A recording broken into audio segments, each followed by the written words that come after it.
I want to talk about something that I think you've probably spotted in the photography industry, particularly if you're on any social media, and that is the influencer culture in photography and why it's getting a little too much. With the irony being, I have a brand, I have brand deals. A lot of you probably do, or people you love do. So I'm not asking you to kind of follow, but let's talk about why it's so prevalent in photography and some of the good it does and some of the damage it does. Because I think we're being sold to, and often we are noticing it's not as genuine as it could be. Think back to when you started learning photography. Maybe you got books, maybe magazines, maybe you went to college. Fantastic. But now day and age is people go onto YouTube or Instagram and they learn skills that way. That's not to say they don't go to college and uni, but you can go on there and you can find a million one people giving away LUTs and presets and God knows what else. And then you get these photographers with a huge social media following who haven't actually shot a client's work in ages because they're too busy creating content for the brands they're working with. And then they tell you that this latest piece of equipment, maybe a £3,000 camera, is going to change your life if you buy it. This changed my life. I see these videos all the time, but this isn't a working photographer. This isn't somebody who has to go out at 4 a.m. in the morning to shoot this. I mean, we all choose our own clients, I realize. But working photographer as opposed to someone who creates content are vastly different things, in my opinion, because you're creating content that looks good online, and that's your main objective. Where's the bread and butter workers? Where's the photographer that goes out and shoots the children's school photos? Where's that photographer? How good is your camera then? Is that going to change his life? There's this sense of disingenuousness about, is that even a word, around photography. We all have our affiliate links. I do. Anyone who has Amazon account, you can create affiliate links. There is affiliate links all the time. But surely it's time we had a little bit more of ethical marketing. And I know I'm not the only person who thinks this because I've had this discussion in groups. There's a lot of influencing going in to photography, especially as in all areas. But photography seems everyone has the camera that changes their life. And yet the next month they swap to another one that then changes their life. Are we not seeing through this now? A lot of what I'm seeing isn't really education. It's just brand deals wrapped up like it is. I see it. And I know we've got to pay the bills. I'm not poo-pooing that. But there is so much. And it never seems to be as good as they make it out to be. Or every now and then this photographer will go, this is the most amazing piece of equipment. This is the most. And then the next one will be, this is amazing. It's a real game changer. You know, those clickbaity things or the things they say. It's happening in photography more and more. Is it time we started de-influencing? Is it time we started saying enough? I'm kind of done with people telling me how great something is. One of the big problems here then is trust, right? Because how can you believe a photographer who's had a camera for less than a week telling you this is amazing? And brands are okay with this being put out, okay? How can you trust somebody who switches from camera brand to camera brand depending on who's lining their pocket for them? I'm not shaming them for doing it, but I think like brands definitely need to be adding some like honesty clauses in here.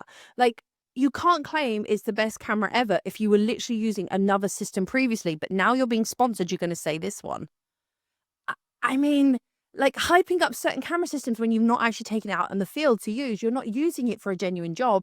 You're just doing a very controlled studio thing and going, oh, this camera's amazing for this.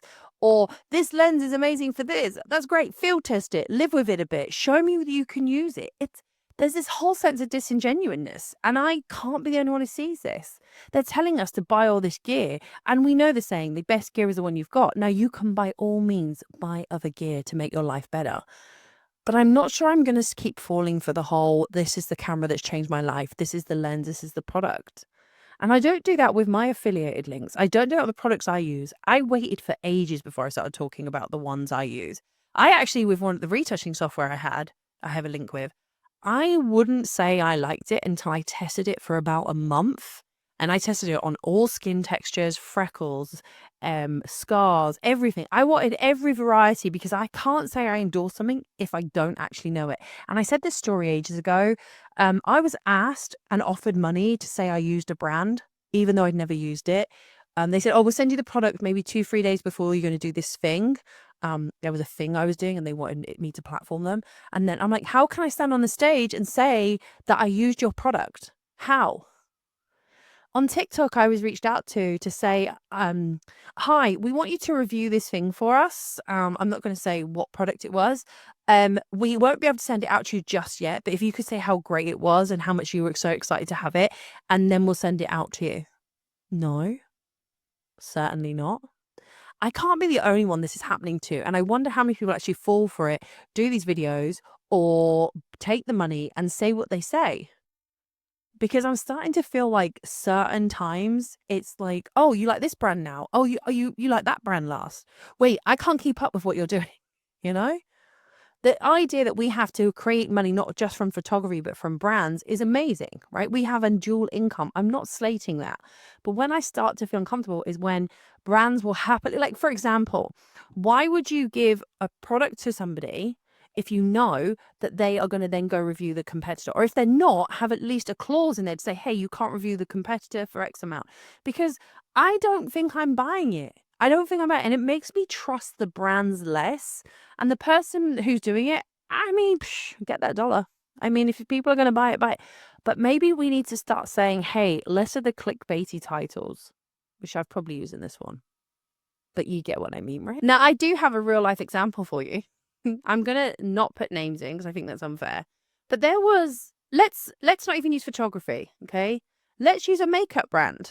There was, make no comments about my makeup day. It's too hot. That's why my hair's a mess. It's absolutely sweltering and it's really hot in my studio. I'm recording this quickly before I do another session. Okay.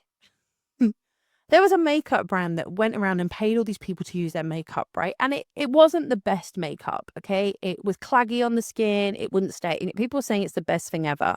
And that this was the makeup to die for. They loved it. They thought it was amazing. Then people were calling this makeup out, punters like you and I who might have bought it. And suddenly these influencers said, oh yeah, I had problems with it, and did a whole turnaround on it. And were like, yeah, I didn't really like it.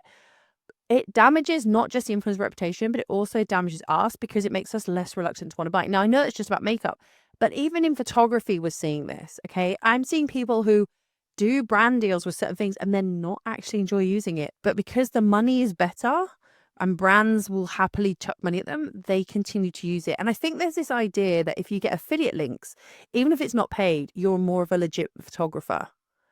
What happens is you're damaging the photography industry by not being honest.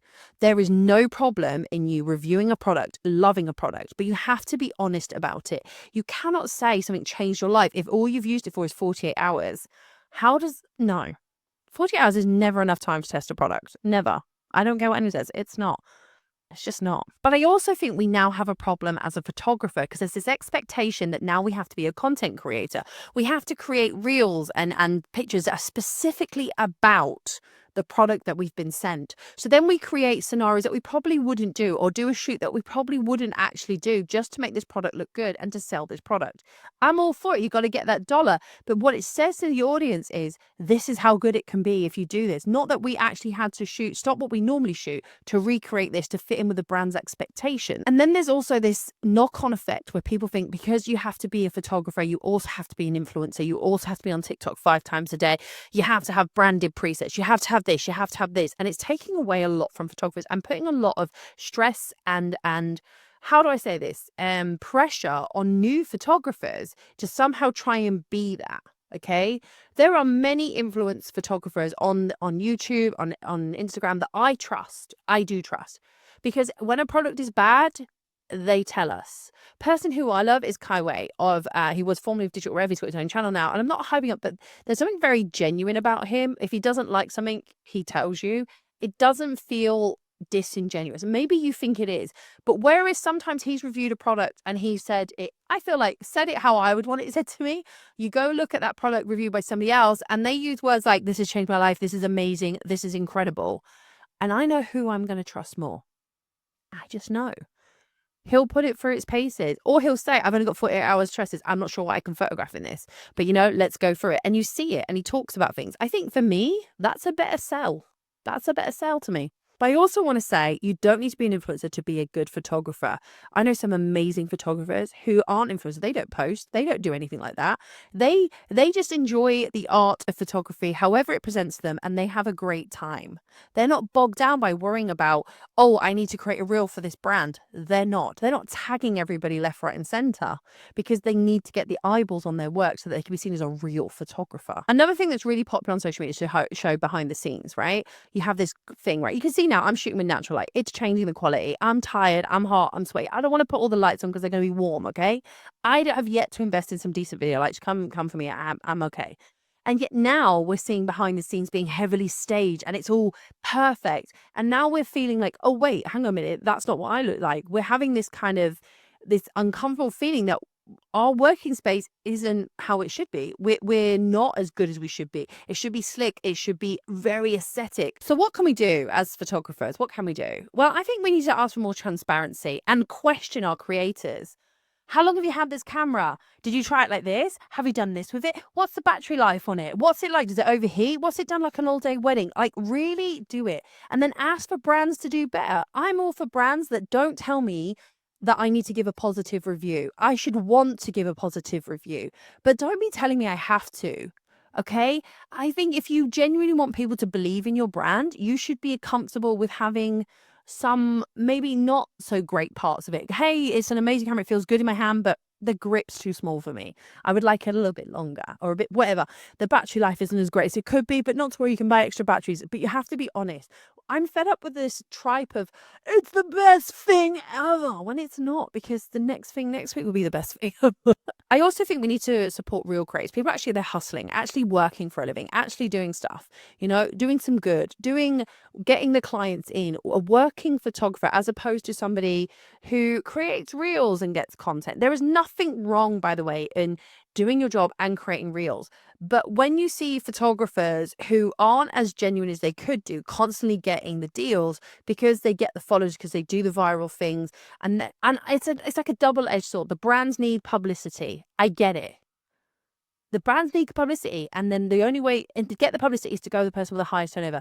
But I'm also like looking at them going, okay, we need to put some parameters on you. Like, you've reviewed this camera, and so it's the best thing ever. Maybe we don't send it to you because you've already told us it's the best thing ever. Or you just did this lens adaptation. We've got one, we're not going to send it to you. Like, there has to be something there. Like, there has to be something, because it feels like every 5 seconds I'm going onto YouTube or social media and someone's found the greatest thing ever. But they found the greatest thing ever the day before, or the week before, or the month before. And it's just constantly the greatest thing ever. And we fall for it because we honestly we have this gear acquisition syndrome, right? Gas. We feel like if we get that thing, we're going to be the next great photographer. We're going to be amazing. It buys into this whole philosophy that we need to have the best of everything in order to succeed, when actually we need to train ourselves to be good rather than just running off and buying another bit of equipment. Now, influencer culture isn't going anywhere. It really isn't. And it's not even inherently bad. It would be wrong of me to say it is.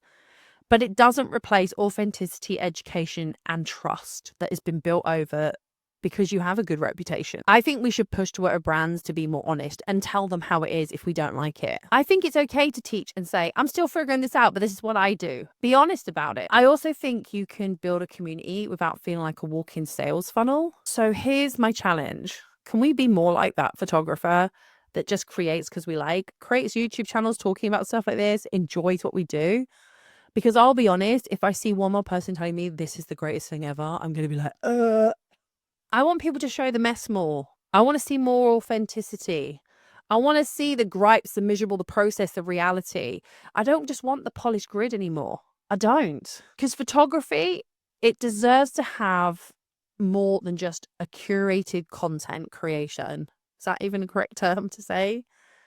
I don't know if I'm saying this right, but I want more genuine influence than just thinking of the money and creating what they want you to do. It's a hard sell. You need the money, so you have to abide by the rules. But I'm just like, are we not done with everyone selling us the most perfect item that we have not yet had and that we need to part of our money? This is a topic of discussion. As someone who does have brand deals, I try really hard to test them out, and I don't make really videos dedicated just to them unless it's part of the deal. And even then, I show you what I like about it because I genuinely like it. Like I said, with my retouch software I worked on it for months before I even considered telling you that I was working with them, because I needed to make sure it worked with all my clients, and it did. That's why I did it. I talk about my affiliate links because I genuinely have them and use them. You aren't going to see me fall for, hey, Khandie, can you review this product and tell everyone it's great? No. And in fact, if you follow me on Instagram, every now and then I'll do live unboxings and you'll see my initial reaction. I don't hide stuff. And I think more brands should get into behind that, because you want genuine sales. Of course, we want everyone to think our stuff's amazing, but everyone's telling us it's amazing. And actually what it comes across as is very disingenuous. And it actually makes me not want to buy it. Maybe I'm barking up the wrong tree. Maybe we can have a discussion on this in the comments below. I would love to have a discussion. I'm all for brands and brand deals and affiliate codes, like I said. But I think we need to be careful who we buy from and believe, because there's definitely the rise of the person who constantly says how amazing it is. And some of us know it's not. And there's been some products that have been reviewed that are absolutely pants, but they're still amazing. See you all in the next video. I'm really sweating. My hair's a mess. It's hot in here and the light's fading. Ciao.